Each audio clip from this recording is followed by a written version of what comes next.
fists together. I am somebody. I may be poor, but I am somebody. Red and yellow, brown, black, and white. We're all precious in God's sight. Everybody is somebody. Stop the violence. Save the children. Stop bullying. Save the children. Hold your head high. Stick your chest out. You can make it. Keep hope alive. Keep hope alive. Keep hope alive. Hi, I'm Dr. Sonia Whitaker, and thank you for tuning into the Saturday Morning Forum. We want to thank Impact Network for bringing you to us and us to you. And yet we also recognize that many of you are following us on Facebook Live. If you're doing so, we want you to like our Facebook page. And for those of you who are joining us today on YouTube, we want to ask that you subscribe to our YouTube page so that you can remain up to date with all that we have going on within our respective organization. We're going to also ask that you seriously consider giving of your financial resources, and we've made it really easy for you to do so in 3 different ways. You can simply pick up that phone and hold it to the QR code on your screen and give right on the spot. And if you prefer, you can simply text the word PUSH to 41444. Text PUSH to 41444, or simply go to our webpage at rainbowpush.org and push on the donate button. And speaking of Rainbow Push, we want to pause for just a moment to recognize one of our very own. Miss Betty Magnus is receiving an award from the National Council of Jewish Women. We recognize that she gives of her gift of time and her talents not only to the Rainbow Push Coalition, but locally and nationally. And so again, please join us in giving her a round of applause for her acknowledgement and recognition. And whatever you do, don't touch that dial, because coming up in the show, we're going to bring to you Bishop Grant as well as Reverend Dr. Jeanette Wilson, who is going to bring you even more information regarding our up and coming International Annual Convention, which is kicking off right here at headquarters in Chicago on June the 18th. You can register for this event by going to rainbowpush.org. The push is on. Keep hope alive.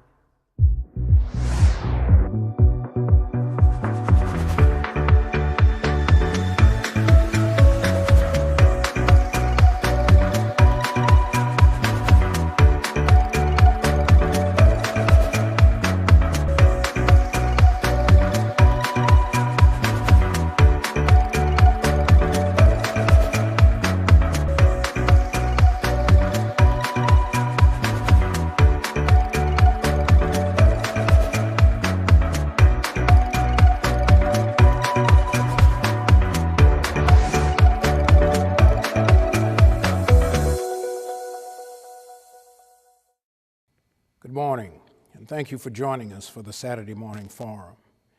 This week has been fraught with the ongoing fight for gun reform, cautious waiting for pending rulings from the Supreme Court, and the beginning of public hearings and disclosures about the insurrection that occurred at the United States Capitol on January 6, 2021.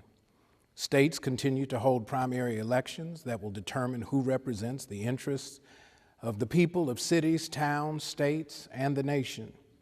It was the 2020 election that was the focus of former President Donald Trump and the followers who would invade the Capitol and do violence to bodies and buildings. The work of Rainbow Push Coalition focuses in large part on the right of access to the ballot box and advancing the causes and interests of justice and opportunity. This work is more critical now than ever. In a few days, we will convene for this year's Rainbow Push Coalition International Convention here in Chicago. The agenda and opportunities to participate are a significant part of this week's broadcast. It is my hope and my invitation that those who are of goodwill and a sincere commitment to principles of democracy and freedom, of opportunity and equity, to meet Reverend Jackson, me, and the entire Rainbow Push Coalition team to continue the work of justice. Go to rainbowpush.org now and register to be with us June 18th through 22nd here in Chicago as we discuss creating new opportunities and new markets in America, even as we continue the work to protect the right to vote for everyone.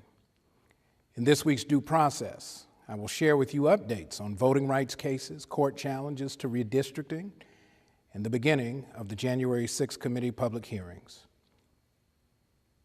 Thank you for joining us for the Saturday Morning Forum, and I'll be back later with Due Process. Push Excel's goal is to inspire students to strive for excellence in education in spite of personal, family, and community challenges that they might experience. How do we do this? By advocating for educational policies that guarantee equal funding for all students without regard to race or economic standing. By engaging parents, students, and teachers in pursuing high-quality education and striving for educational excellence at every level. And by forging partnerships with community-based and public sector stakeholders in education. Now, Push Excel is a national model program with the purpose of connecting principals, parents, popular personalities, and students in a bond and to support students at every level on the educational ladder. Now, we want you to become a member of the Rainbow Push Coalition and Push Excel. Your annual membership can help us to change policies that impact students, colleges, and universities all around the country. So step up and sign up today. Membership is only $35, and if you're a student or a senior, $15. Just go to our website, rainbowpush.org, and push join to become a member or push donate to support the Push Excel program. You can also text the word Push Excel, that's PUSHEXCEL, to 41444 on your cell phone, and you can give us any amount that you feel comfortable giving or call us at 773-256-2775. Wherever you are, you can support us as we keep pushing for you. And remember to keep hope alive.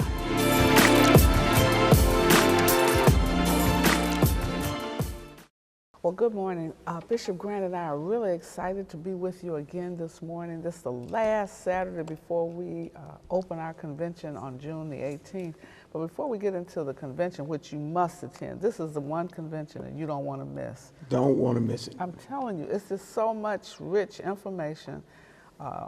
It will remind you of days gone by when you met everybody that was somebody came to the Rainbow Push Convention. Well, you know, considering what we've gone through for the past 2 years with the pandemic and the shifting in the culture with this duality of being in two spaces at the same time, both virtual and in person, I think that this year's convention is engaging, it's intimate, and of course, it is intentional. Yeah, and I think it's small enough for you to not feel overwhelmed by the numbers, but it's big enough where you can sense the impact that you and I will have after we leave the convention. There's so many issues, and Bishop and I were just reading the newspaper because, you know, Reverend Jackson requires you to be up on the news. Absolutely. Every single day. We can't just sit in isolation. And so just wanted to give you some highlights of things that are happening in the news that you may or may not have read about, heard about, or even thought about. One, we found out our communications department shared with us information that, and I don't know if it's happening in a county where you are or a county jail where you are, but we have children who are wards of the state who are now being housed in juvenile detention. And you say, well, what's wrong with that? First of all, they've done nothing wrong. They've not committed any crime. They just they have not received a placement in a foster home or a group home. So now they are literally in a jail waiting for a foster care or a residential placement for them. That's cruel. The children are locked up. They don't even understand why. Many of them are, if you're juvenile, that means you're under age 18.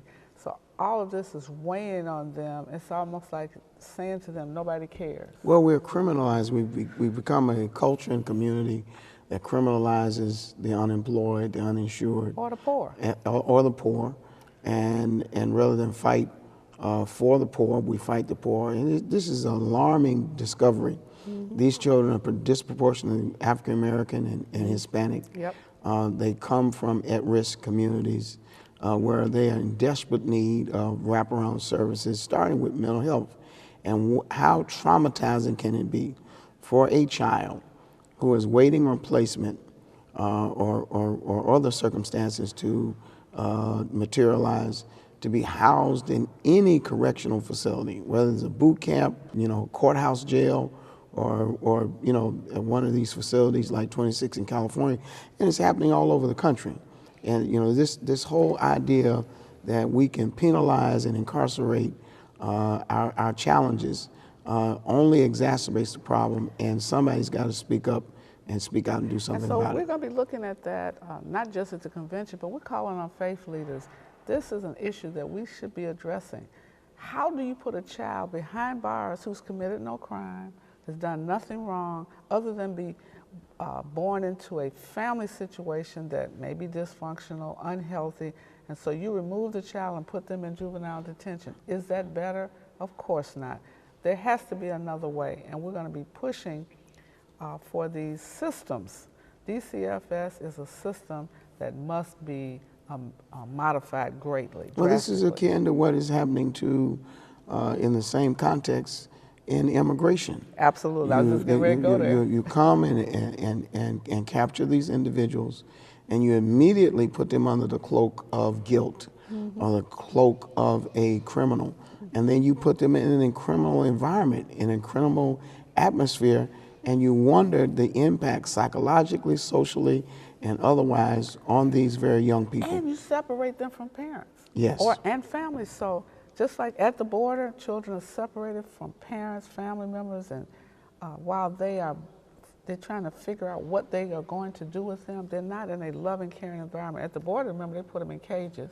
And here in Cook County, where we think everything is well, juveniles are placed in custody in juvenile detention merely because DCFS, the Department of Children and Family Services, if in case you don't know what we're talking about, has not figured out where to place them. And here you have children who need love, care, and support and nurturing are now placed in a hostile correctional environment. And then you wonder why crime is flourishing and among juveniles, because they're frustrated. There's this pushback from state legislatures and public policy makers against investing in reunification. When you talk about faith leaders being involved in this, between church, family, and community, it becomes a tremendous opportunity to save lives and redeem them at the same time. You got to invest in reunification, empowering families, equipping families, and providing the necessary incentives so that families, because families as a whole are facing tremendous challenges every day. It's almost, in some areas, $9 a gallon for gas, $7 a gallon for milk. I mean, everything is going up. Except their checks. Except salaries and incomes, right? That's right. The restoration of families is so essential, and I think the faith community, we have an obligation to fight for the appropriate supports that these families need. It's not all just they need a job, they need counseling. They need a place to stay that's nurturing and warm and conducive to a sustainable living. And they need to be able to have food. And some of them are going to have to be trained how to cook. I mean, just a lot of things that we're going to have to do to restore community. Because you have people living among you in these impoverished communities that have no sense of family. You take the cost of incarceration. It's much higher. And invest it into reunification. We will save and redeem more people, hands down. And it'll preserve our communities. We have lost some prime neighborhoods, not because we're just horrible people. We have not invested in them. I remember, and you remember Chicago at its height. The whole King Drive has now been restored almost to the glory it once had, because people are moving back to the inner city because they found out living in the suburbs costs more than all that white. Well, let me tell you, from Queens in New York to Buckhead in Atlanta to Beale Street in Memphis to South Chicago in Chicago on Saturday nights. You could drive through these communities on Saturday nights free. You could go along Bill Street and walk along the Mississippi River. And hear the you greatest could be at music in the Jackson, world. Mississippi and hear blues and eat catfish. And no gunshots. None. And no violence. You could drive all the way down South Chicago, all the way to King Drive, in whatever car, and play your music as loud as you want to until 2 or 3 o'clock in the morning. It sounds like I know what I'm talking about. Yeah, you sound could like you've drive been out down all Lakeshore night. Drive in Chicago. No one shot, no one maimed, no one hurt, and no one murdered. And you had good food. You had Absolutely. a diversity of food. Absolutely. You had, remember they had the Chinese restaurant. Maxwell Street. Maxwell Street. You had Azola's. Azola's. And I mean, just some great food. I mean, a part of this is realizing people need communities and communities need people. And this idea of migrating from one place to another and not establishing roots is having an adverse effect on our growth and our sustainability as a community. And so as a faith community, we're suggesting it's our job to fight and push our elected officials. This is an election season. I want to briefly talk about the states that are really in play, the red hot, the red blue, the states that are in play. I know we haven't spent a lot of time talking about the election, but it matters. Because when you see the devastation, the lack of resources invested in our communities, it's part of who's in office and what are you fighting for. And so when you say, I don't want to vote, well, you're losing money. Well, you're losing money and you're losing resources and you're losing access to jobs and capital. You know, in key states from Pennsylvania to Ohio to Texas to Alabama and California, there are key elections around the state that this is not the election. These midterms could be the final terms for many people and could have seismic impact on our ability to leverage legislation. If we look at what happened in the last cycle, from losing appellate judges, federal, state appellate judges, losing state legislatures, where really that's where the rubber hits the road in state legislatures. Never before have we had so many, for example, Secretary of State's elections that are competitive. Millions and millions of dollars are being invested in them because they drive the vote and count the vote. And they control the elections. You keep saying my vote doesn't count. Well, it will count if you vote, A, but it also, you have to make sure when you do the Secretary of State, that person's controlling driver's facilities, is controlling the counting and the organization statewide of the vote. And so you saw this last election, how people were trying to manipulate secretaries of states to get them to lie about who voted, to change the rules about where you could go to vote and changing polling places at the last minute, election boards under-resourced in certain communities. You better vote because it matters in every aspect of your life. The apportionments for schools is based on some elected officials at the state, the county, and the federal level. People say, well, it's 20 people running in the 1st Congressional District in Chicago. Only one will be elected. So you need to focus on which one you think is going to give the most to schools, which one is going to make sure that your Medicare, Medicaid is preserved, which one is going to fight the hardest for small businesses, and which one has the most capability, name recognition to deal with some of the international. If you're originally from Haiti or Africa, you want someone that has a global view and global relationships. So that's why, don't get confused about the number of people running. You only have to vote for one. You're not voting for 20, Absolutely. Just one. And it's not voting for or voting out, it's what you're voting in. The fundamentals of this election has to be on public policy and legislation and understanding the impact. While there are those that don't want to vote, on the other hand, there are those that don't mind you voting because your vote won't count. It'll never make it out of the ballot box because they'll ensure that they'll suppress it or eliminate it altogether. Anybody that would fight this hard to keep me from doing something, that's something I Must wanna be do. valuable, It huh? must be valuable. And so Bishop is doing a great forum about prisons. Some of you don't vote. You got relatives that are right now sitting in prisons all around the country, and you're trying to figure out how can we get better treatment for them? How can we make sure that the facilities are not harmful to their health? Well, you need to vote the right state legislators in. Most of these prisons are controlled state by state. Yes. Every state has a different system. It should be uniform, but it's not, except for the federal penitentiary. But I'm talking about these state pens where they are abusing people.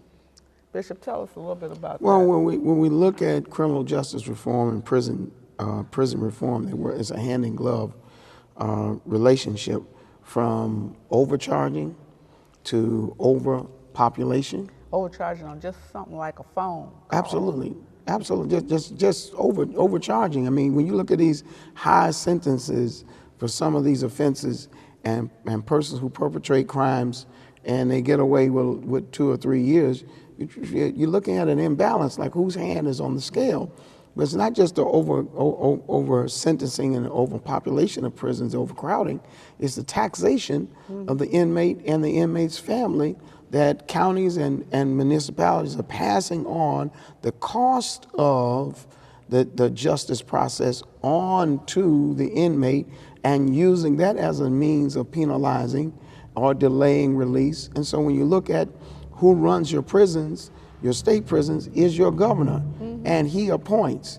There is something called a parole board. He appoints. That you never meet. That you never meet. When it comes to clemency and pardons, you cannot lock up everybody forever.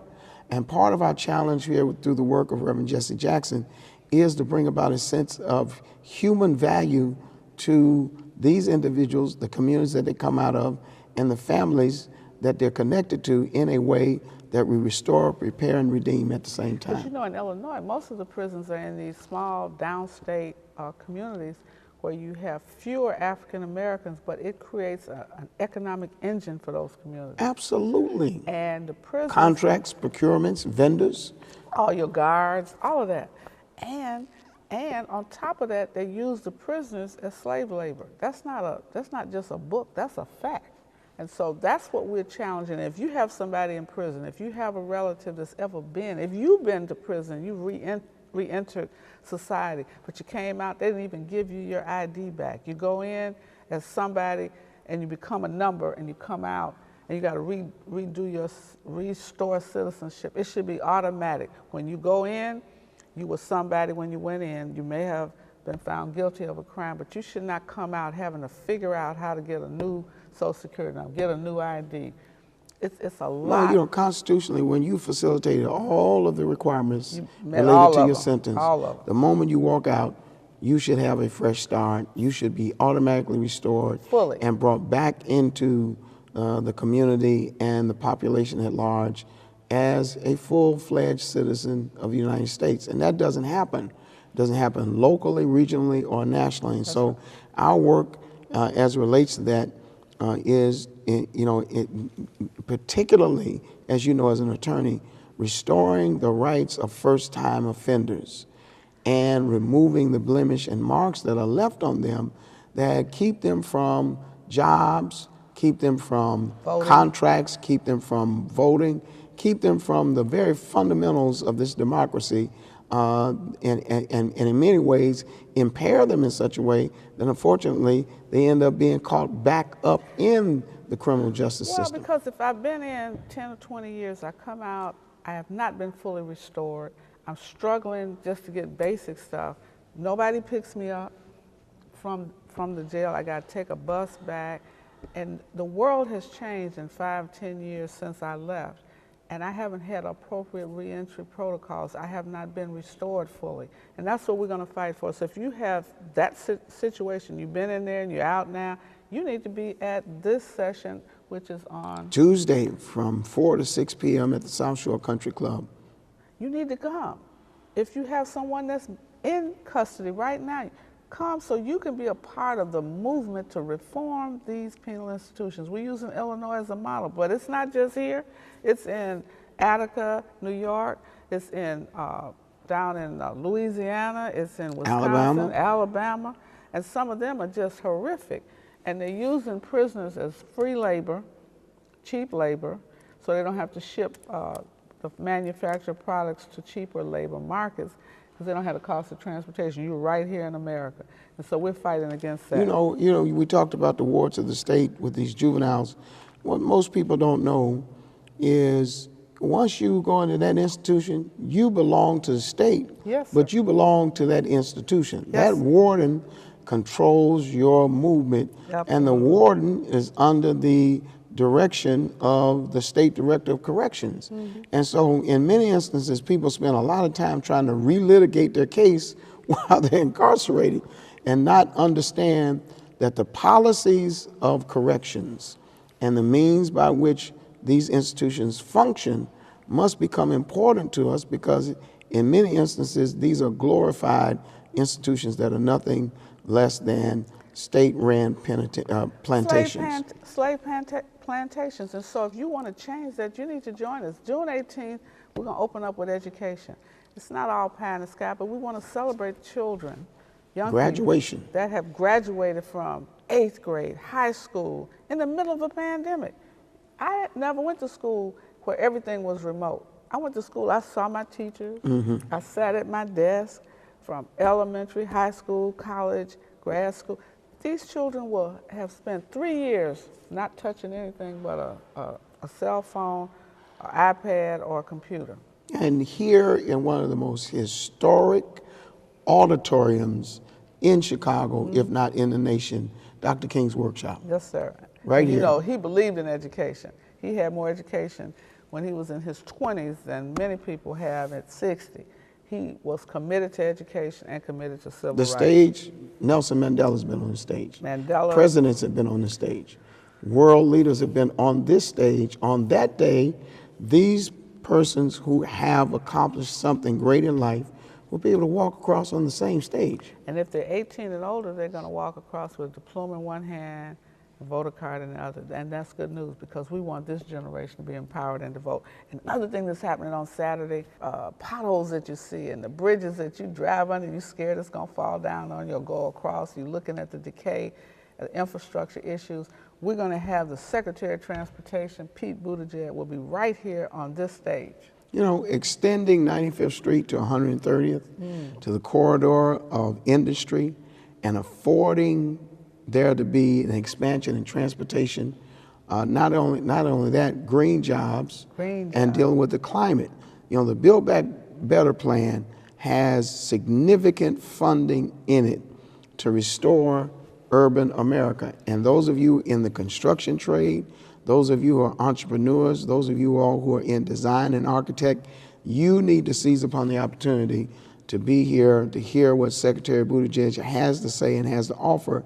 And like anything else, you don't get wet unless you get in. You got to jump in head first. And we want all of our elected officials, state reps, you need to know what is the funding, what is the access, how do we access this money? Mayors of small towns and cities, you need to be here to fight for your city, to see what you need to do to get part of this Build Back Better money. We need it in Illinois, we need it in Indiana, Absolutely. we need it in Wisconsin, every state.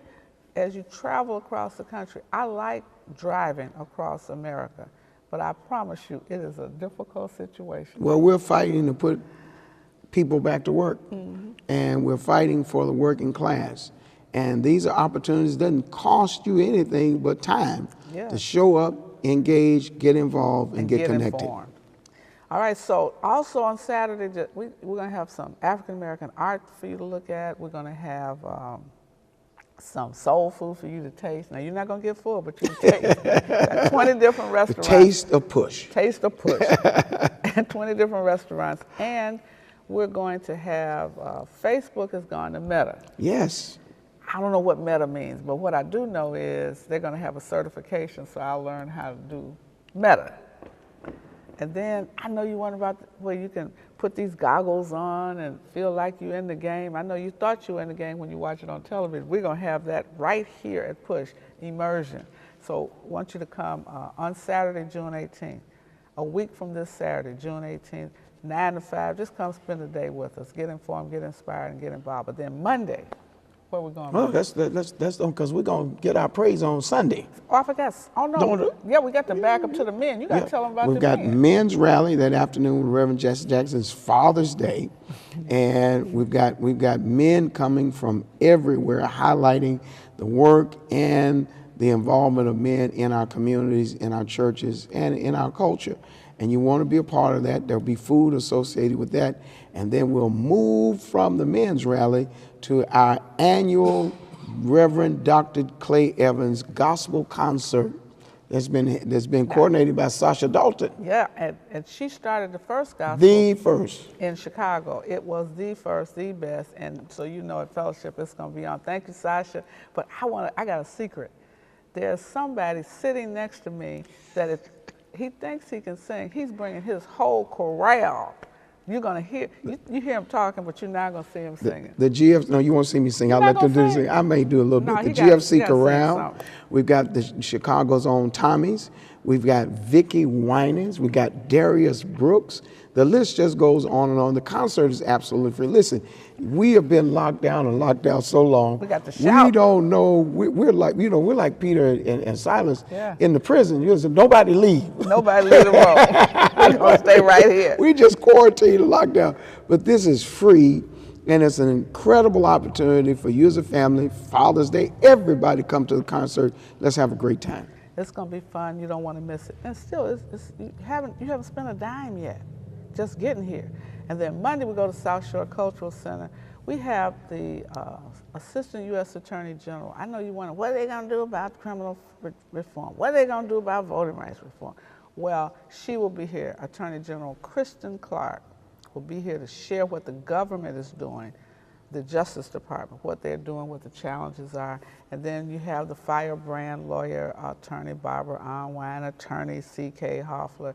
They just got attorney Daryl Jones. A whole bunch of people are going to be here talking about what we're doing around the country to protect this vote for this election. And the people need to know, just recently the president signed the executive order in the name of George Floyd, requiring federal officers and federal law enforcement to meet a certain criteria that we've been fighting for in the George Floyd Justice Act. But at the heart and soul of all of our civil rights gains has been the Justice Department.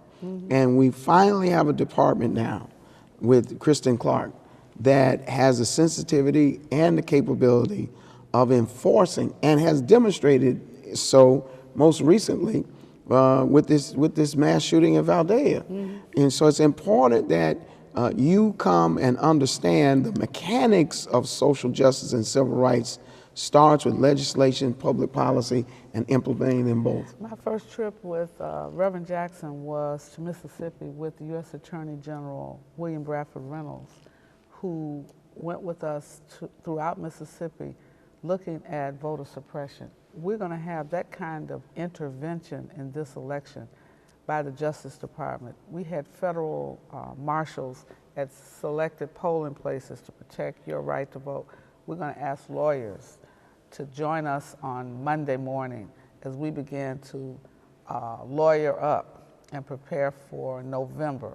It's going to be a very challenging election, but we can win as long as we fight. This is the person, when it comes to challenging elections from a civil rights standpoint, Kristen Clarke. Police brutality, Kristen Clarke. Social justice, Kristen Clarke. You need to be here Monday. And every leading lawyer in America will join us on Monday. So you want to be here because some of you have called us, you got civil rights issues. Meet us at South Shore Cultural Center Monday morning for Kristen Clarke, and then the attorneys from Transformative Justice, from ACLU, National Organization of Women. They're going to be here to hear some of the issues that we have. You'll be able to submit some questions. Not standing up talking, we'll let you have some cards to write your questions, because we know y'all have not questions, you have comments. Statements. Oh yeah, paragraphs. But we want you there. And then, new markets in sports. We got a sports luncheon that's going to be off the chain. We had Waka Flocka here, and I said to Waka, listen, would you rather be watching the game or an owner of a stadium or better yet, the owner of the network or owner of a team. He said, I never thought about it like that. That's right. I said, part of the empowerment of sports is not just the entertainment, but somebody makes the uniforms, somebody cleans the uniforms, somebody maintains the uniforms, somebody designs the uniform. Every time you see the NBA highlight something ethnically, Black Lives Matter, or something for Hispanic heritage or such, somebody gets paid to do that. That's not gratuity. They get paid to clean the stadium. Just putting a white line on the baseball field. They get paid for that. You get paid. Who sells the baseballs? Who maintains the equipment? Who services transportation?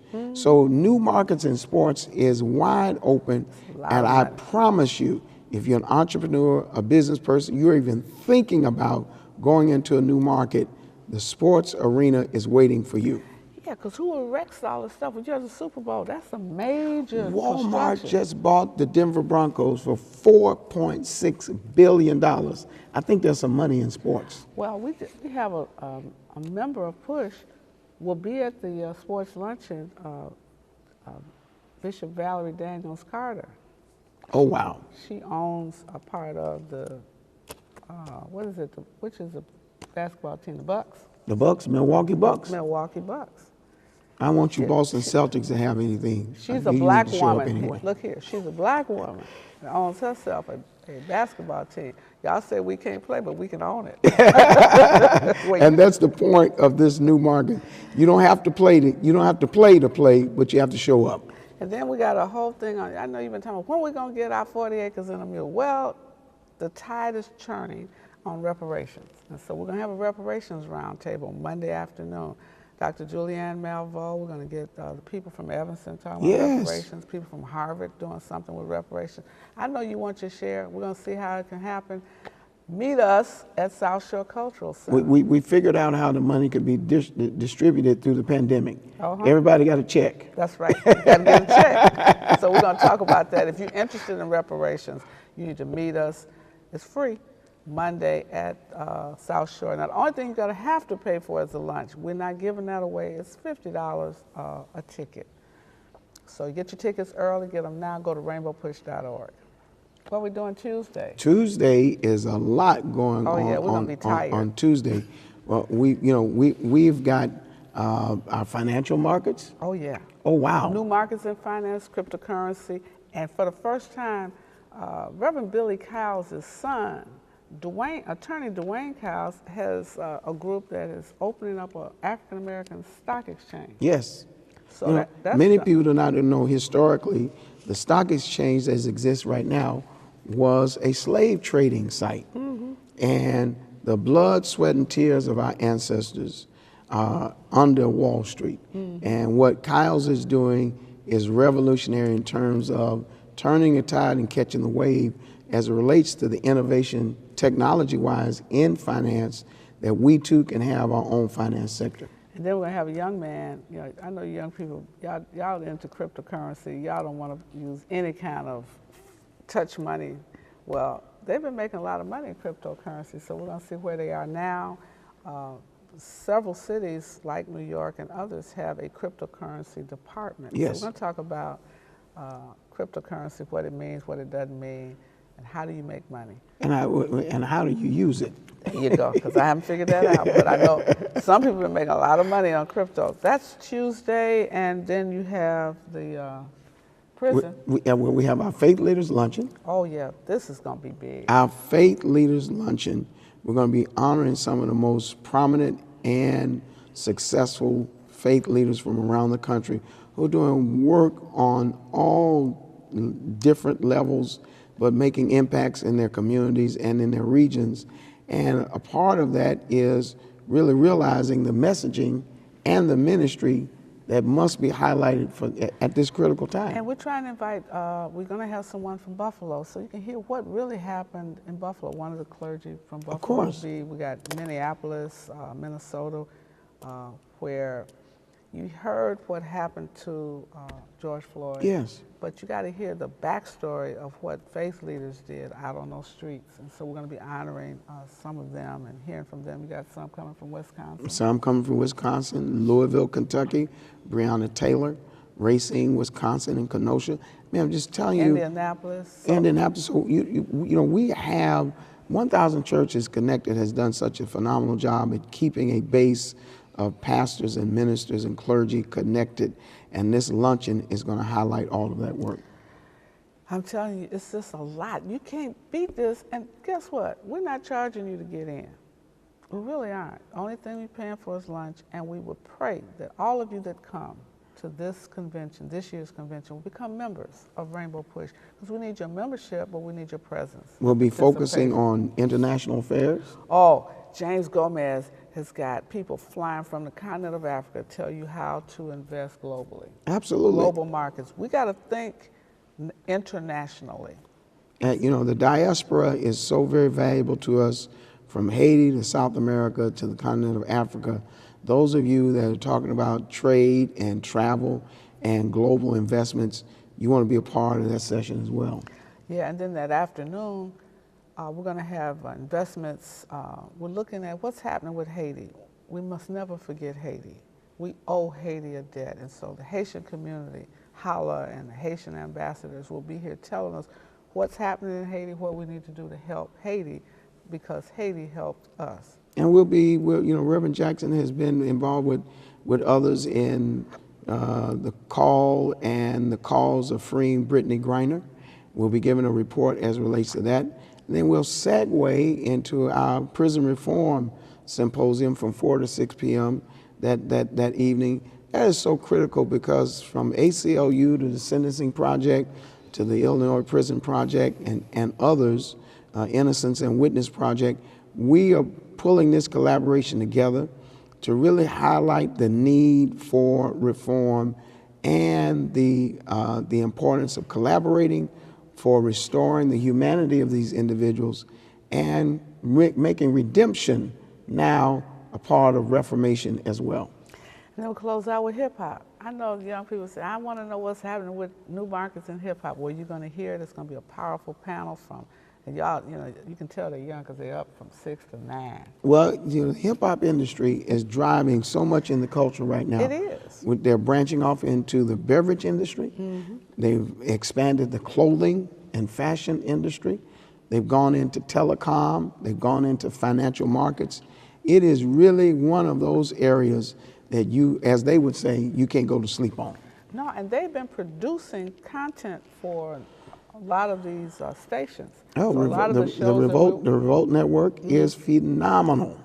Netflix has a lot of hip hop. So we only got 2 more minutes left, Bishop. What else can we tell them? Wednesday, the women's luncheon on Wednesday. Wonderful Wednesday. Wonderful Women Wednesday. Women's Wednesday. Well, we're going to open up with a labor breakfast. New Markets in Labor want to salute this young man that has had the courage and the tenacity to unionize, try to unionize Amazon. So you're going to hear from Chris Smalls and other labor unions and what their fights. But women, we're gathering to look at women shaping public policy. We have power of influence. We got the numbers. We're going to change the course of America, because when women vote their strength and their interests, we change things. And that's what we're going to be talking about. Woman's right to choose is just one of the issues. Woman's right to pay equity. Women have the right to make sure that voting is protected. Voting rights are protected for our young people. Women are fighting for quality education. And that's what this international conference is all about, New Markets. If you are a vendor, an entrepreneur, a business person, and you're interested in being a sponsor, because branding and getting your name out in a crowd like this pays off. Go to rainbowpush.org and click that tab that talks about convention and ask for the convention package, sponsorship package, and we still have room and space for you. But if you are a member, listen, even if you're not a member, this thing is free. It's free. It's free. I don't know how you miss free. Go to rainbowpush.org. Follow us on all of our social media platforms as we are keeping hope alive.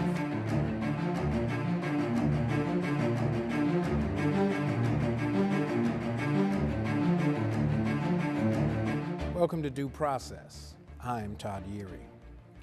We begin this week with the continuing fight to protect voting rights across the country as states advance redistricting maps that violate federal law. In one case in Texas, the U.S. Supreme Court refused to quash subpoenas of 3 state legislators seeking to avoid testifying concerning the drawing of state legislative maps. At issue are allegations that the 2021 congressional and state legislative redistricting plans violate Section 2 of the Voting Rights Act. Section 2 prohibits states from adopting rules that deny or abridge the right to vote based on race or color. The legislators, who represent 3 of the impacted districts, have been subpoenaed to testify concerning the legislation. The decision of the Supreme Court means that depositions may go forward with limited opportunity to assert certain privileges concerning some of the questions. Meanwhile, a federal judge in Louisiana has blocked a voting map that only creates one majority black district. The Republican-drawn redistricting map most likely violates the Voting Rights Act of 1965, according to federal district judge Shelley Dick in the court's ruling. The judge wrote, quote, "The appropriate remedy is a remedial congressional redistricting plan that includes an additional majority black congressional district," end quote. State Republicans have appealed the judge's ruling. The Louisiana legal battle is one among many across the country concerning political gerrymandering as the battle lines are being drawn in anticipation of the November midterm elections. The legal fights are at the heart of the fight for control of the U.S. House and Senate. In Louisiana, 1/3 of the population is black, although blacks only hold 1 of 6 congressional seats. Protecting voting rights will be a significant issue to be discussed at next week's Rainbow Push Coalition International Convention. Voting rights are too important to leave to arbitrary and malicious efforts to deny the right to vote. We must continue the fight to protect the right to vote and access to the ballot box.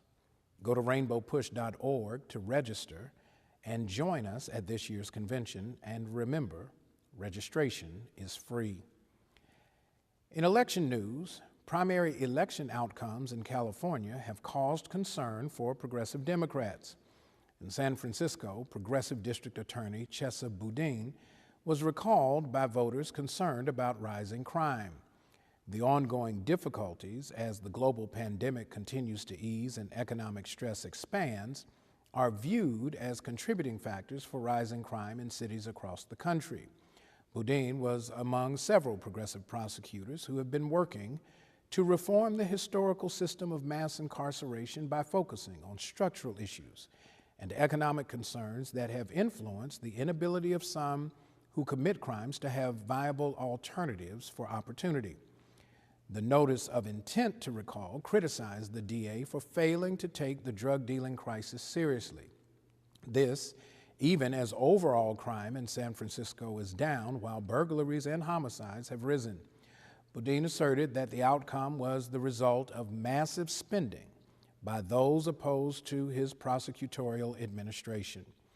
It will be up to San Francisco Mayor London Breed to appoint a temporary replacement until a new incumbent is elected in November. In the Los Angeles mayoral race, Congresswoman Karen Bass and developer Rick Caruso will face each other in a November runoff election to succeed Mayor Eric Garcetti, who is term limited. Caruso is a former Republican turned Democrat who had been an independent from 2011 up until this election. The policy fight continues to focus on crime and on homelessness for Caruso.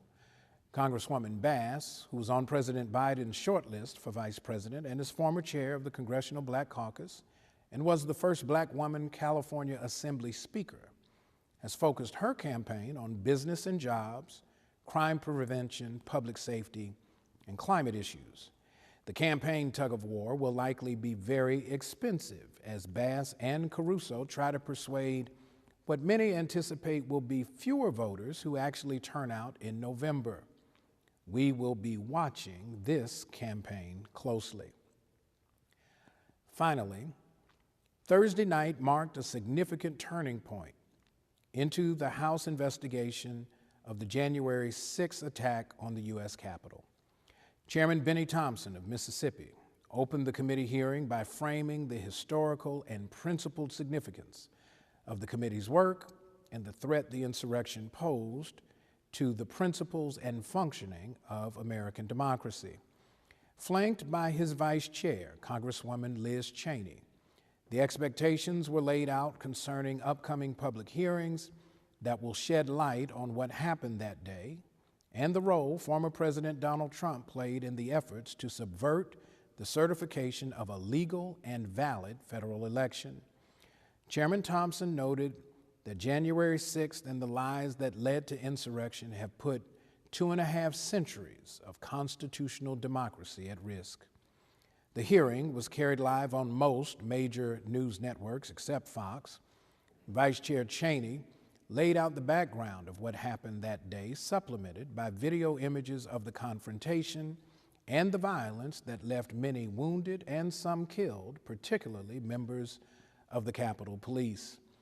The committee consists of 7 Democrats and 2 Republicans, Cheney and Illinois Congressman Adam Kinzinger, who broke ranks with the Republican Party leadership, who refused to participate in the investigations after Speaker Nancy Pelosi rebuffed Minority Leader Kevin McCarthy's picks for the committee, Congressman Jim Jordan and Jim Banks.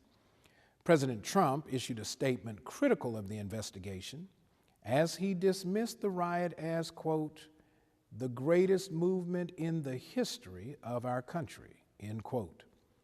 Buoyed by testimony of Capitol Police Officer Caroline Edwards and documentary filmmaker Nick Quested in person, and the video representations of other key witnesses, including former Attorney General Bill Barr, the committee made its opening argument for a case that is still unclear as to what the follow-up action might be.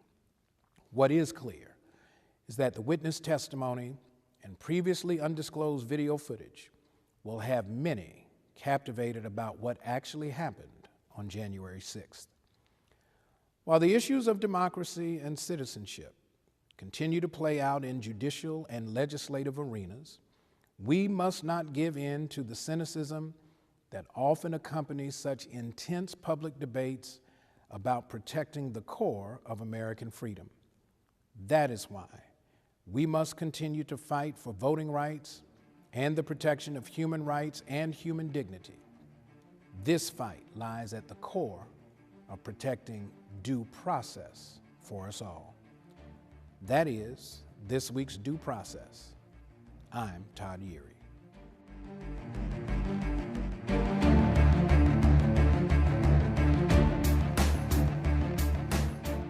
Good morning, everyone. If you're just tuning in, you're watching the Rainbow Push Coalition Saturday Morning Forum, and I am Tim Lee.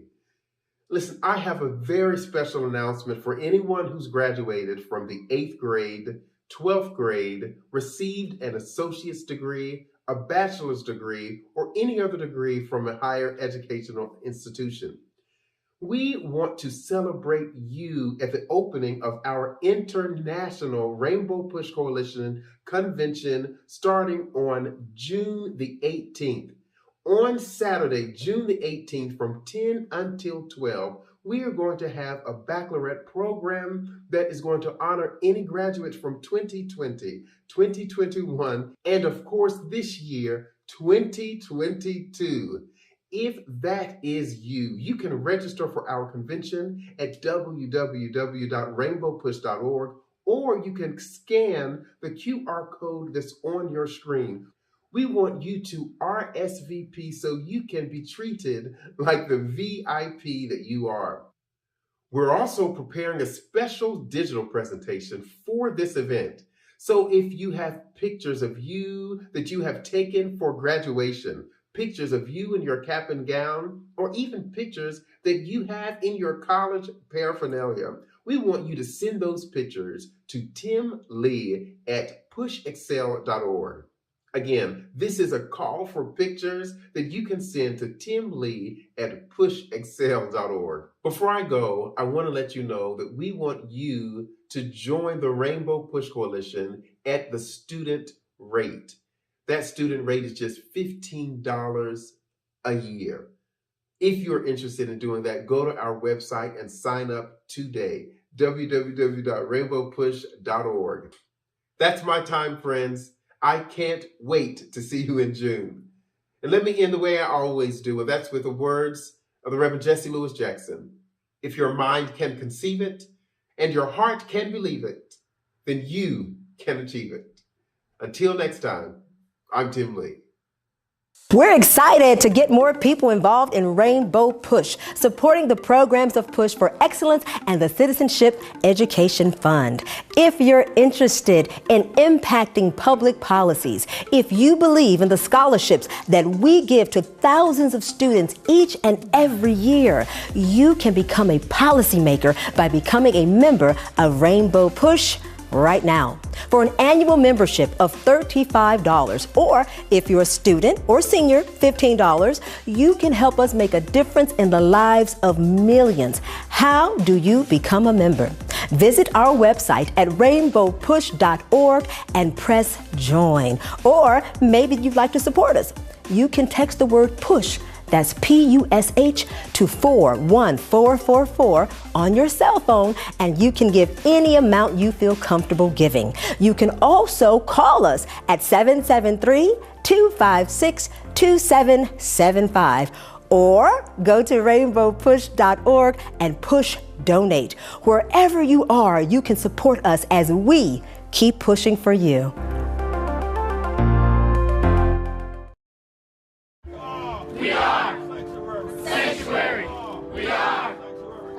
When I think of Rainbow Push, I think of two words: social justice, education advocacy, political empowerment, freedom and equality, corporate partnership.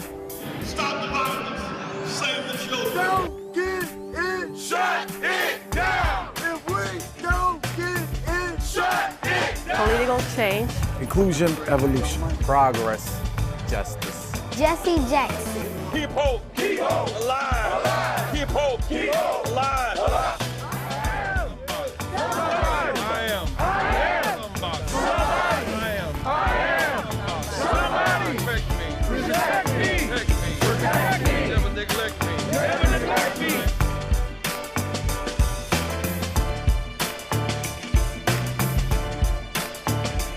We want to be bridges to end these cultural gaps.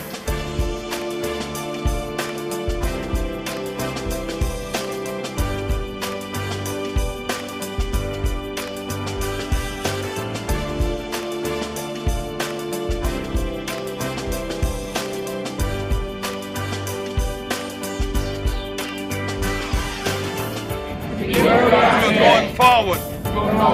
By hope. Not backwards. By fear.